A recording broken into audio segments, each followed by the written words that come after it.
టమాటా మినపప్పు కూర నా స్టైల్లో ఇలా ఒకసారి ట్రై చేసి చూడండి. ముందుగానే కుక్కర్లో కొంచెం మినపప్పు తీసుకొని 2 సార్లు శుభ్రంగా కడుక్కున్నాను.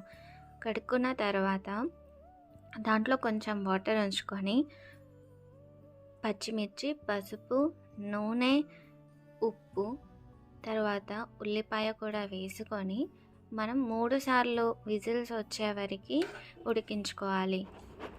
తర్వాత ముందుగానే ఎల్లిపాయ, అల్లం దంచి పెట్టుకున్నాను, అల్లం వెల్లుల్లి పేస్ట్ కోసం.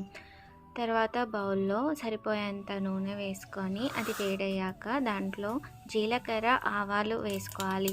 తర్వాత ఎండుమిర్చి, అల్లం వెల్లుల్లి పేస్ట్ వేసుకొని దాని తర్వాత కొత్తిమీర కూడా వేసుకొని బాగా ఫ్రై చేసుకోవాలి. ఇలా ఫ్రై చేసుకున్న తర్వాత దాంట్లో సరిపోయేంత పసుపు వేసుకొని కలుపుకోవాలి. ఇది బాగా కలర్ వస్తుంది కాబట్టి సరిపోయేంత వేసుకోండి.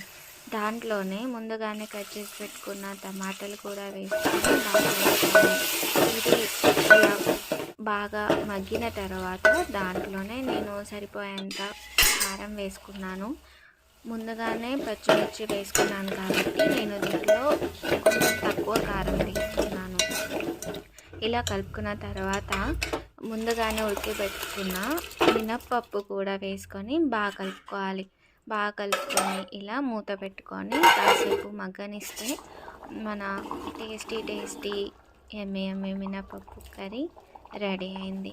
దీన్ని మనం వేడి అన్నంలో కానీ చపాతీలో కానీ తింటే చాలా బాగుంటుంది. ఒకసారి ఇలా ట్రై చేసి చూడండి, ఎలా ఉందో చెప్పండి. Thank you.